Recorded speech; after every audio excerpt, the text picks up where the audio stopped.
If you've ever babysat before, you know how strange a quiet house can feel when the parents leave. Every little sound stands out.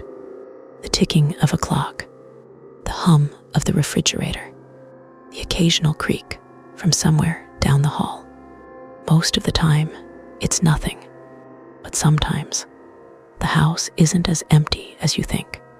Tonight, I'm sharing 3 true babysitting horror stories from people who experienced something they still can't fully explain.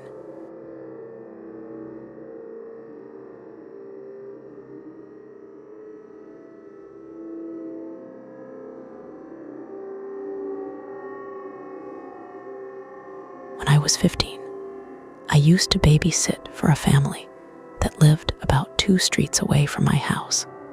We had 2 kids, both under the age of 6, and honestly, it was one of the easiest babysitting jobs I'd ever had. The kids usually fell asleep early, and the parents were almost always home before midnight. One night, I was watching them while the parents were at a work party. By around 9:30, both kids were asleep upstairs, so I settled onto the couch in the living room and started watching TV. The house was completely quiet. After about 20 minutes, I heard something from upstairs. At first, I thought it was one of the kids getting out of bed. It sounded like slow footsteps moving across the floor above me. I muted the TV and listened. The footsteps stopped. I waited a few seconds, then called out, asking if one of the kids was awake. No answer, though I went upstairs to check. Both kids were still asleep in their beds. I remember thinking that maybe the house just made weird noises at night. So I went back downstairs and turned the TV back on. About 10 minutes later, it happened again. This time, the footsteps sounded heavier, almost like an adult walking across the hallway. I froze on the couch. The parents had told me the only rooms upstairs were the kids' bedrooms and their own bedroom, and the parents weren't home. I slowly got up and walked to the bottom of the stairs. Right as I reached the first step, I heard something move across the floor directly above me. Not a creak, not settling wood. They were footsteps. 1, 2, 3, moving slowly down the hallway. I immediately grabbed my phone and called the parents. While it rang, I kept staring at the top of the staircase. Nothing appeared. When the mom answered, I asked her if anyone else was supposed to be in the house. She sounded confused and said no. Then she told me something that made my stomach drop. Their bedroom door had been locked when they left from the outside, and the key was still with them. The police searched the house when they got home. They didn't find anyone, but they did find something strange. The parents' bedroom door was open.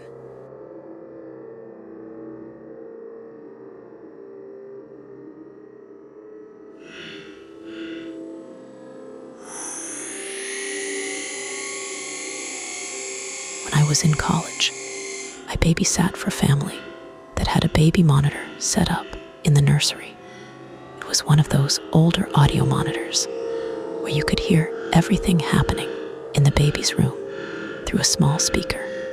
The parents left around 7 that night.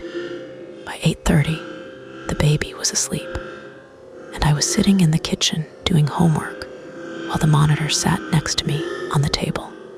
For about an hour, everything was normal. Then I heard something through the monitor. At first, I thought the baby was waking up, but instead of crying, I heard breathing, slow, steady breathing, like someone standing right next to the monitor. I immediately looked toward the stairs that led upstairs to the nursery. Everything was quiet. Then the breathing stopped. I waited a minute before going upstairs to check on the baby. The nursery door was still closed. When I opened it, The baby was asleep in the crib, and the room looked completely normal. I checked the closet, under the crib, everywhere, but there was nothing. I convinced myself it was just interference on the monitor, though I went back downstairs. About 20 minutes later, the monitor crackled again, and this time, I heard a voice, very quiet, barely louder than a whisper. It said one word, "Hello." I felt my entire body go cold. I ran upstairs again and checked the nursery. The baby was still asleep. No one was in the room. When the parents came home later that night, I told them what happened. The dad looked confused for a moment. Then he asked me something that I still think about sometimes. He asked if I had accidentally switched the monitor to the two-way setting. I told him I didn't touch anything. That's when he told me something strange. The monitor they owned didn't have a two-way feature.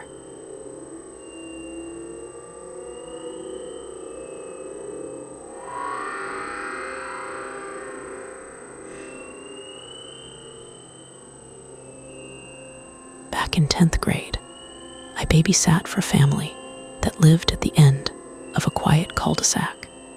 They had one daughter who was about 8 years old. Around 10 that night, I put her to bed and went downstairs to watch TV. About half an hour later, I heard her bedroom door open upstairs. A moment later, she walked slowly down the staircase. She looked half asleep. I asked her what was wrong. She just stood there for a second before saying something that instantly made me uneasy. She said, "Can you tell the man in my room to stop staring at me?" I felt my heart drop. I asked her what she meant. She pointed upstairs and said, "The man standing by my closet." I immediately told her to stay downstairs and went up to check. My heart was pounding the entire time. When I reached her room, the door was open. The lights were off. I flipped the switch and looked around. Her room was empty. The closet door was slightly open, so I walked over and pulled it open the rest of the way. Nothing inside. I searched the bathroom, the hallway, every room upstairs. No one. I went back downstairs and told her everything was okay. She looked confused. Then she said something that made the situation even worse. She said, "No, he's not upstairs anymore."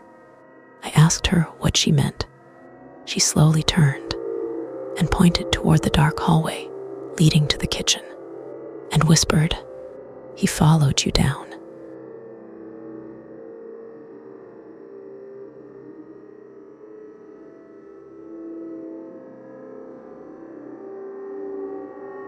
Babysitting is usually a quiet, simple job. Most nights, nothing unusual happens at all.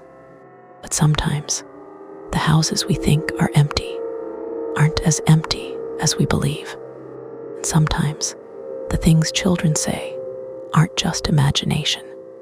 If you enjoyed these stories, subscribe to True Terra for more true horror stories posted regularly. And remember, just because the house is quiet doesn't mean you're alone.